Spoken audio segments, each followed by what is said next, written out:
سارعوا إلى مغفرة من ربكم وجنة عرضها السماوات والأرض وأعدت للمتقين الذين ينفقون في السراء والضراء والكاظمين الغيظ والعافين عن الناس والله يحب المحسنين. والذين إذا فعلوا فاحشة وظلموا أنفسهم ذكروا الله فاستغفروا لذنوبهم ومن يغفر الذنوب إلا الله ولم يصروا على ما فعلوا وهم يعلمون. أولئك جزاؤهم مغفرة ربهم وجنات تجري من تحتها الأنهار خالدين فيها ونعم أجر العاملين. قد خلت من قبلكم سنة فسيروا في الأرض فانظروا كيف كان عاقبة المكذبين. هذا بيان للناس وهدى وموعظة للمتقين. ولا تهنوا ولا تحزنوا وأنتم الأعلون إن كنتم مؤمنين.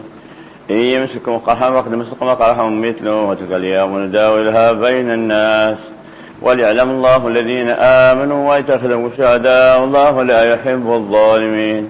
وليمحص الله الذين آمنوا ويمحق الكافرين. وحسبتم أن تدخلوا الجنة ولما يعلم الله الذين جاهدوا منكم ويعلم الصابرين. ولقد كنتم تمنون الموت من قبل أن تلقوه فقد رأيتموه وأنتم تنظرون. وما محمد إلا رسول قد خلت من قبله الرسول فإن مات أو قتل انقلبتم على أعقابكم ومن ينقلب على عاقبه فلن يضر الله شيئا سيجزي الله الشاكرين. وما كان لنفس تموت إلا بإذن الله كتاب موجلا.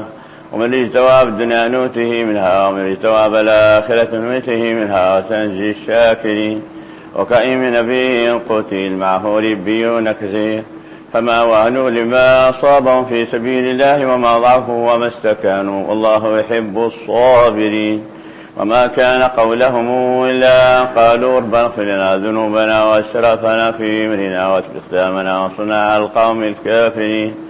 فآتاهم الله ثواب الدنيا وحسن ثواب الآخرة الله يحب المحسنين. يا أيها الذين آمنوا إن تطيعوا الذين كفروا يردوكم على أعقابكم فتنقلبوا خاسرين. بل الله مولاكم وهو خير الناصرين.